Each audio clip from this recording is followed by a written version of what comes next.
किस्सा कुर्सी का सीएम को नमस्कार। जालौन जिले की माधोगढ़ विधानसभा सीट से मैं हूं विनोद लांबा आपके साथ। बीएसपी का गढ़ कहा जाता है माधोगढ़ का ये विधानसभा सीट, क्योंकि पिछले 15 साल से ये सीट बीएसपी के पास है और संतराम कुशवाहा जी मौजूदा विधायक भी हैं और तमाम जनता हमारे साथ बीच में आ चुकी है, तमाम नेता भी हैं। मौजूदा विधायक जी ने कितना काम करा दिया है, इस अगली चौथी भी तैयारी है, हैट्रिक तो पूरी कर चुके हैं आप। बहुजन समाज पार्टी ये पार्टी नहीं है, ये मिशन है, मूवमेंट है। अच्छा। इस मूवमेंट ने इतना बड़ा काम करके दिखाया है। क्या किया था पिछली सरकार में, पिछले विधायक ने क्या किया? जी सर, बहुत अच्छे काम करके दिखाया है, पूरे क्षेत्र में काम। आप लोगों के लिए मौका नहीं है भाई, इन्होंने पिछली सरकार भी थी, इनके जो पुराने विधायक थे उन्होंने बहुत अच्छा काम किया और इस बार जो मौजूदा विधायक हैं, सरकार कम थी, विधायक निधि तो खर्च कर दी है, बाकी ज्यादा नहीं कर पाए क्योंकि सरकार आपकी थी।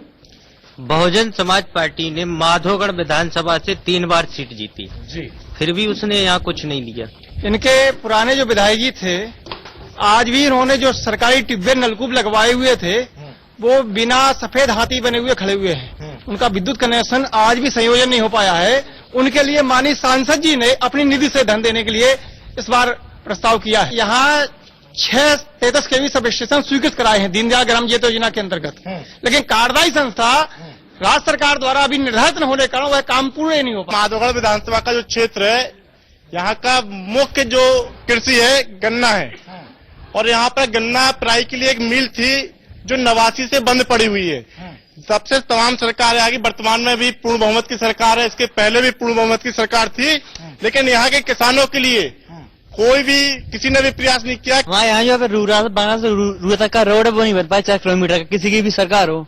भाई आप लोग की नॉलेज में है, जो रोड तो आप भी गिनवा रहे थे, आप भी गिनवा रहे थे। बंगरा से रूरा के लिए 4 किलोमीटर सड़क के लिए माननीय सांसद जी ने प्रधानमंत्री सड़क योजना में उसका प्रस्ताव दे दिया है। दे दिया है?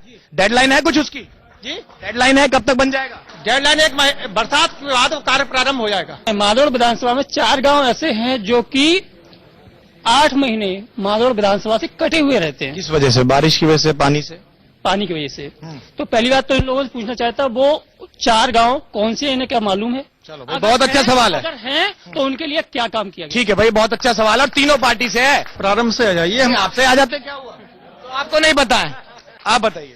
एक 4 गाँव है वो? एक बिहार पट्टी के नदी के उस पार में एक सुल्तानपुरा गांव है और उधरी बिलोड़ गांव एक पड़ता है। ये नदी की वजह से वहाँ से 4 में से 2 पता है, ठीक है, चलो चारों पता है, बहुत अच्छी बात है। उसके लिए कुछ करोगे कि नहीं करोगे? 4-4.5 साल आपकी सरकार को हो गए हैं। पीडब्ल्यूडी सिंचाई मंत्री शिवपाल जी ने वहाँ सुल्तानपुरा पुल बनवाने के लिए घोषणा कर दी है। सरकार तो सपा जी की चल रही है, बीएसपी की भी थी सर, अभी कितने दिन हुए हैं आपको गए? हाँ, तो बीएसपी की नहीं बनवा पाया माननीय मंत्री। मान तो लीजिए ना, नहीं बनवा पाए, ठीक है, आप मान रहे हैं कि नहीं बनवा पाए। आज की डेट में जो सबसे बड़ी समस्या है यहाँ के लोगों को ट्रांसपोर्टेशन की।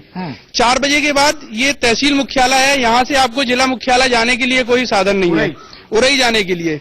और यहाँ से और जो बीहड़ पट्टी है वहाँ से तो आप 12 बजे के बाद नहीं जा सकते। अगर आप दोपहर को, हाँ दोपहर में आप 12 बजे के बाद अगर मुख्यालय को नहीं जा सकते तो आप वापस तो आ ही नहीं सकते। वाजिब सवाल है। डॉक्टर की सुविधा नहीं है और बाहर 1 रुपए पर्चा बनता है, लेकिन दवाई नहीं है। लेडी डॉक्टर यहाँ है ही नहीं। पिछले 3 पंचवर्षीय जो विधायक बन रहे हैं, वो मिस्टर इंडिया वाली दवाई आती है, वो खा लेते हैं, गायब हो जाती है। बदल भी जाते हैं ना शायद विधायक, वो गायब हो जाते हैं और ढूंढे नहीं मिलते हैं, जाने क्या हो गया। 2 बसपा के विधायक रह चुके, 3 कोई ब्लॉक माधोगढ़ में काम नहीं हुआ है। तो फिर कैसे जीत जाते हैं? बार बार काम ही नहीं हो रहे तो। विधायक जी का चेहरा ही पता नहीं है कि हमारे बीएसपी के माननीय विधायक जी है कौन। फिर 15 साल से सीट बीएसपी के पास कैसे? कुछ तो किया होगा ना, तो ही तो वापस आ रहे हैं वो लौट के। क्या अभी तो इन्होंने आईटीआई बनाया था रामपुरा में, बसपा गवर्नमेंट में बना हुआ था, आज तक उसमें क्लासें नहीं लग रही। सर्वप्रथम दूसरा इनका काम सिर्फ ये रहता है किस तरीके से सांप्रदायिकता का माहौल। माधोगढ़ से लेके 13 किलोमीटर का नाम जो कमशहरा तक रोड बिल्कुल जर्जर हालत में है। बरसात के महीने में तो पैदल तो छोड़िए, अब साइकिल नहीं निकल सकता। सियारी वाला रोड बुंदेलखंड से कमशहरा तक पक्का बना चाहिए। 1993 में समाजवादी पार्टी ने ये लिख दिया था कि मेरी सरकार बनेगी, मैं आप लोगों के लिए कुछ करूंगा। नहीं किया। होमगार्ड पक्के नहीं हुए? नहीं। यही मामला है भाई, कुछ और मामला है? कुछ धरना वरना भी चल रहा था? सर, धरना चल रहा है 1 तारीख से। मुलायम जी ने कहा था, कभी नहीं कहा था? कहा था ना। ये तो हमें मालूम नहीं है, कहा था। ये इनको मालूम नहीं है भाई, यादव जी को मालूम नहीं है ये। पिछले कार्यकाल में जब 2007 से 2012 के दौरान बहुजन समाज पार्टी की सरकार रही, तो इसी माधोगढ़ विधानसभा से जो हमारे आदरणीय एमएलए महोदय थे, वो होमगार्ड में मिनिस्टर राज्यमंत्री भी रहे, तब भी ये मुद्दा बहुत जोर शोर से उठा। वित्तहीन शिक्षकों को जीविकोपार्जन के लिए हम इनको मान दे देंगे, और ये घोषणा करते रहे, लेकिन आज तक इन्होंने कुछ भी उस पर नहीं किया है। एक और वादा पेंडिंग है आपका, देख लीजिए। केवल हम लोगों को ये घुटी पिलाते रहे कि हम आपको मानदेय देंगे, हम आपको अध्यापक बना। ठीक है। पूरे 5 साल में कोई कार्य नहीं किया और अपने समाजवादी पार्टी के एक विद्यालय जो प्रत्याशी रहे राजा केशवंत सिंह जूदेव, उनको अपनी निधि से पैसा दिया। क्या साठगांठ है आपकी? आपके विधायक जी अपना पैसा समाजवादी पार्टी को दान में करके जा रहे हैं, जो विधायक निधि में मिलता है। दे दिया पैसा, क्यों दे दिया भाई? ये बच्चों का हित हो रहा है, नहीं देगा। बच्चों के हित में दे दिया, वो समाजवादी पार्टी से लेना देना नहीं था, बच्चों के हित में दे दिया। गौरक्षा वाले या भारतीय जनता पार्टी वाले ये बताएं कि कितनी गाय ये रखे हैं या प्रत्येक व्यक्ति अपने घर में गाय रखे, सेवा कर रहा है कि नहीं। केंद्र सरकार ने स्पेशल पैकेज राज्य सरकार को दे दिया है और गौशाला भी बननी थी। गौशाला बनने के लिए यहाँ बनी है, यहाँ ये कार्यदायी, चूंकि हम सेंट्रल से पैसा दे सकते हैं गौशाला के लिए। गौशाला के लिए पैसा है, कोई बनी है? बनी है तो बताओ, बनी है तो बताओ, नहीं बनी है तो क्यों नहीं बनी है? गौशाला के लिए पत्र लिख के दिया था सांसद, के नाम से दिया था। गौशाला के लिए पत्र लिख के दिया था, अभी तक नहीं हुआ। क्यों नहीं हुई? ये राज्य सरकार का। ये इन लोगों ने, किसी भी दल के नेता ने, किसी भी व्यक्ति ने, तमाम पत्रकार बैठे हुए हैं, किसी ने किसी बच्चे को प्रोत्साहित करने के लिए थोड़ी भी कोशिश की हो तो बताइए। भाई आप लोग युवाओं की तरफ ध्यान नहीं दे रहे हैं, सभी पार्टी के लोग हैं। चलिए ठीक है, अब कौन क्या खा रहा है और कौन क्या जनता को दे रहा है, अब ये जनता ही डिसाइड करेगी। माधोगढ़ विधानसभा सीट से फिलहाल इतना ही। कैमरामैन प्रकाश तिवारी के साथ विनोद लांबा, इंडिया न्यूज।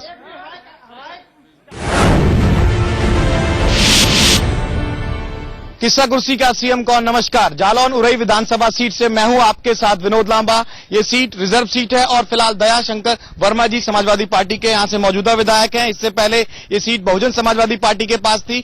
तमाम लोग हमारे साथ पहुंच चुके हैं, तमाम नेता पहुंच चुके हैं। आपकी सरकार है, मौजूदा विधायक भी आपके हैं, तो क्षेत्र में तो बहुत काम हो जाना चाहिए था ना? देखिए, उत्तर प्रदेश में जितना विकास जनपद जालौन में और बुंदेलखंड में माननीय अखिलेश यादव जी मुख्यमंत्री जी के नेतृत्व में जो हुआ है, अभी तक कभी इतना विकास नहीं हुआ है। आप यहाँ पर जितनी बड़ी बड़ी सड़कें थी, आप जहाँ जालौन की बात कर रहे हैं, ये जालौन 4 लाइन से सीधे 4 लाइन से स्वीकृत होगी, काम भी चल रहा है। कोच तो जा ही नहीं सकते हम लोग। कोच जाने के लिए हमें 50 किलोमीटर का अतिरिक्त चक्कर लगाना पड़ता है, तब पहुंचते हैं। और सांसद जी जो बात कर रहे हैं, जो सड़कें बनवाई गई हैं, चाहे डकोर वाली सड़क हो तो मुहाना घाट, क्योंकि दिन दहाड़े बालू की लूट चलती है। माननीय पूर्व सांसद जी अनुरागी जी बोल रहे हैं वो सरासर गलत है। यहाँ जो है अवैध खनन के मामले में जो गालियां चली हैं, उससे पूरी जिले की सड़कें ध्वस्त हो गई हैं। हम तो कहते कि आप यहाँ से लेकर लखनऊ तक आपको 1 ट्रक अवैध खनन मिल जाए तो उसके हम दंड देंगे। अवैध खनन बसपा गवर्नमेंट में मायावती जी के में छूट, खुला लूट थी और खुला लूट थी, लूट में कोई छूट नहीं थी। अवैध खनन तो आंखों दिख रहा है। आप देख लीजिए, हमारे यहाँ पे चाहे कोटा रोड पे जाके देख लीजिए, 8 ट्रकों की लाइन लगी है। अभी आप जाके देख लीजिए, किसी के पास ना MM11 है, ना कोई उनके पास अवैध कागज है। सारा अवैध धंधा चाहे वो बहुजन समाज पार्टी के समय में भी चलता रहा और आज समाजवादी पार्टी के समय में भी चल रहा है। किस मामले में आपको वोट दें, आप मैं ये बताएं कि नगर के लिए अभी तक आपने ऐसा कौन सा अच्छा कार्य किया है जिससे कि नगर के लोग आपको। भाई रिपोर्ट कार्ड दे दीजिए। ये लास्ट में ही क्यों बड़ी जरूरत सरकार को सड़कें बनाने की? 4 साल पहले क्यों सड़कें नहीं? ठीक है भाई, ठीक है, वाजिब सवाल है। ये आप जितने तार लगे हैं, नई केबलें, पूरे शहर में तार, बिजली, ट्रांसफार्मर नया। कितने घंटे आती है बिजली? कितने घंटे आती है बिजली? घंटे 24 घंटे में 20 घंटे। 24 घंटे में से 20 घंटे बिजली आती है क्या? भाई 24 में से 20 घंटे आती है। 1 मिनट, बुजुर्ग है भाई, आप बुजुर्ग हैं, आपने तमाम सरकारें देखी है, सही सही बताइएगा, किसी पार्टी के पक्ष में बात मत, जो एक्चुअल ग्राउंड रिपोर्ट है वो बताइए। देखिए किसी भी देश या प्रदेश की सरकारें इससे आगे जाती हैं कि उसका लॉ एंड ऑर्डर सबसे पहले क्या है। सड़कें सोने की बना दीजिए और इंसान की कीमत घटा दीजिए, ये सरकार की उपलब्धि नहीं। बिजली सर मैं ले लूंगा। हाँ, बिजली के मामले भी यह है कि बिजली कब आती कब चली जाती इसका अंदाजा आप नहीं लगा सकते। जालौन नगर में आज तक ना तो कोई उद्योग लग पाए है, ना ही कोई बस स्टैंड। रोजगारी मुद्दा है जी बिल्कुल, ना ही रोडवेज बस स्टैंड है और ना ही रेलवे स्टेशन है। अभी यहाँ पे न तो बस स्टैंड है, बसें रुकती नहीं। लोग सर बस स्टैंड का सवाल है। आज तक जालौन वंचित थे रेलवे लाइन से, उद्योगों से। मैं ये केंद्र सरकार से मांग करता हूँ कि यहाँ उद्योग और रेल चलाई जाए। आप लोगों के कुछ योगदान है जालौन के लिए जो आपकी पिछली सरकार देके गई हो? यहाँ उरई विधानसभा में सबसे पहले उरई माननीय बहन जी की सरकार में 1500 गरीबों के लिए काशीराम आवास बने। जो गरीब बिल्कुल सड़क पे घूमता था उसके लिए बने। हमारे वर्तमान सांसद भानु प्रताप वर्मा जी ने इस नगर के लिए एक ऐसा काम बता दे जो आम आदमी के लिए हित में किया हो। ये सभी लोग हमारे एक काम तो गिनवा दीजिए कम से कम, इतना खुले मन से पूछ रहे, एक काम तो गिनवा दीजिए, एक तो किया ही होगा कम से कम। लोकसभा क्षेत्र बहुत बड़ा होता है, सांसद प्रत्येक व्यक्ति के जालौन के लिए एक काम है आपके पास? प्रत्येक व्यक्ति जालौन का जवाब दीजिए, एक काम है आपके पास? नहीं, सदैव आते रहते हैं, सदैव वो नहीं है जवाब भाई, मैंने आपको 30 सेकंड दे दिए, कोई जवाब नहीं है आपके पास एक काम का भी। क्या पूरी जिम्मेदारी स्टेट गवर्नमेंट की होती है, केंद्र सरकार की कुछ नहीं होती? इससे पहले अभी आपने कहा कि अभी ये बात चल रही है स्टेट गवर्नमेंट की, स्टेट गवर्नमेंट का चुनाव चल रहा है। बसपा सरकार में जो जैसे हम लोगों के साथ में हमारे समाज का जो पतन का काम किया है, पूरा समाज का विरोध है। हम वाल्मीकि समाज का रोजगार छीन के अन्य लोगों में बांट के काम हमारे लोगों, हमारी नौकरी का हमें ही गुलाम बना दिया गया बसपा सरकार में। सब समाज के लोगों को एक समान ले आने के लिए बहन जी की बड़ी पहल है, इसलिए किया गया। आप सेंड करते हैं, ये चीज सही हुई है? हाँ सही हुई। मौजूदा सांसद माननीय भानु प्रताप वर्मा जी ने एक गांव गोद जिले में लिया है माननीय प्रधानमंत्री जी के आदेश पर, और उस गांव में एक काम बता दे, हैंडपैप का केवल टोटी अकेली बदलवाई हो, वहाँ पर पोस्टर लगे हुए हैं कि सांसद जी लापता हो गए हैं। अरे हंस रहे हैं सर आप हंसते रहिए, मैं जवाब नहीं लेना आप विक्रम सिंह जी, आप हंसते रहिए। अब जनता आपको हंसाएगी या रुलाएगी वो जनता तय करेगी। अब जालौन विधानसभा की जनता तय करेगी कि आखिर किसने क्या किया है और किसने क्या नहीं किया है, और जनता जनार्दन ही इस विधानसभा सीट पर अपना फैसला सुनाएगी। कैमरामैन प्रकाश तिवारी के साथ विनोद लांबा, इंडिया।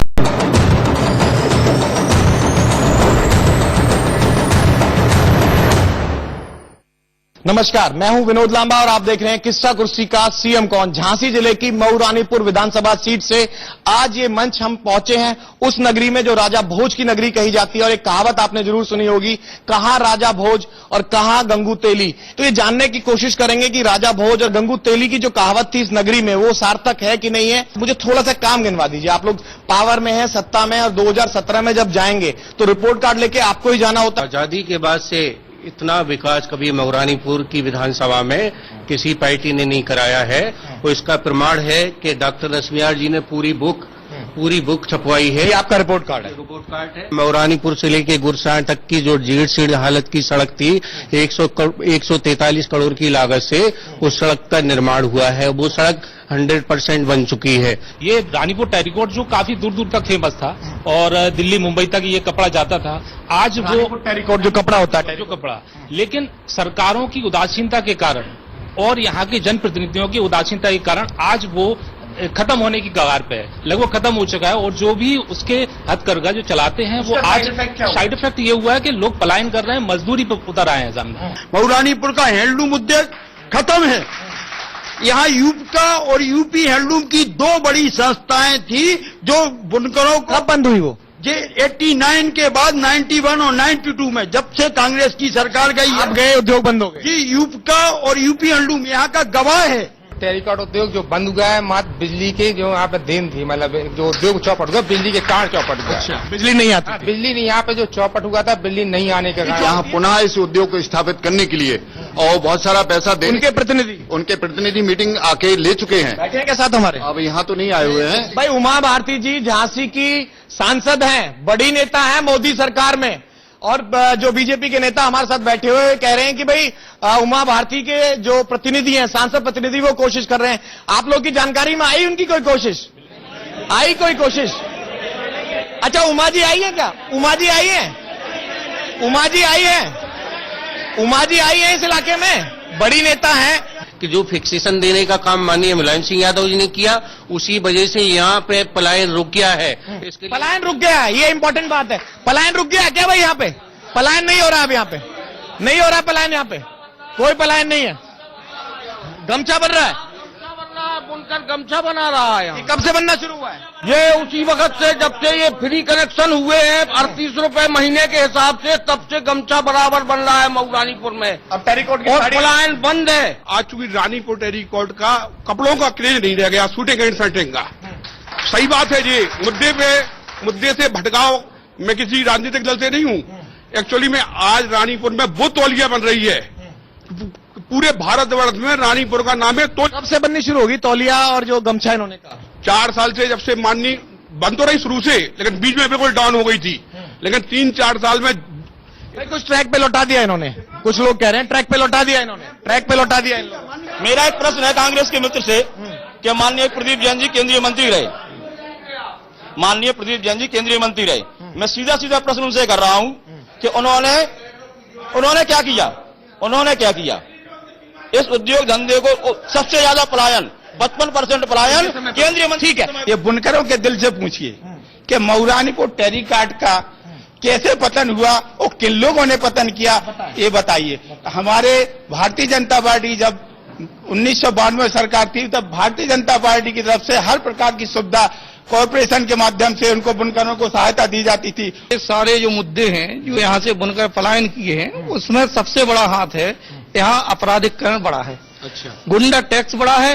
जो दुकानदार थे वहाँ जो बुनकर धंधा करते थे उन पर इतना गुंडा टैक्स लगाया गया। कब से लग रहा है गुंडा टैक्स? पलायन करना पड़ा जब से इस प्रदेश में समाजवादी पार्टी और बहुजन समाजवादी की सरकार बनी। आज तक किसानों को मुआवजा नहीं मिला, बीमा नहीं मिला, जो पैसा आया है। किसानों की हालत क्या है यहाँ? किसानों की हालत सबसे बदतर है साहब, बेचारे चक्कर लगा रहे हैं तहसीलों के नीचे, 10-10 रुपए चेक के लिए कोई पैसा नहीं मिल रहा है। कई जो लेखपाल लोग हैं 10% खुलेआम लेके और कुछ बना काम करते हैं, वो से 10% लेके और चेक बनाते हैं।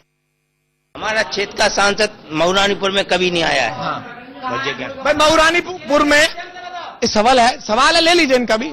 मऊरानीपुर विधानसभा सीट पर आपके सांसद जी उमा भारती जी नहीं आई है, ये चाहते हैं कि वो आए, वो चाहते हैं आए, यही सवाल है। हाँ यही सवाल है। जिस गेस्ट हाउस में आप बैठे हैं इस गेस्ट हाउस में एक शादी हुई थी, इस शादी घर के बाहर खुलेआम रात को अपहरण हुआ था। यहाँ 60 अपराधी वाले 60 जिनके मुकदमे हैं खुलेआम घूम रहे हैं, मेहमा मंडित हो रहे हैं पूरे क्षेत्र। अपराधीकरण है, अपराधीकरण पे थोड़ा कंट्रोल कीजिए। लॉ एंड ऑर्डर आपका जो है वो सवाल पीछे नहीं छोड़ेगा और इसको आप नकार भी नहीं सकते क्योंकि जिस विधानसभा पे आप जाएं कम से कम एक बार सवाल तो मऊरानीपुर विधानसभा में पूरी तरह से इसे नकारेंगे। एक ही शादी में दोनों पक्ष आए थे, उसमें झगड़ा हुआ था, कार्रवाई हो गई,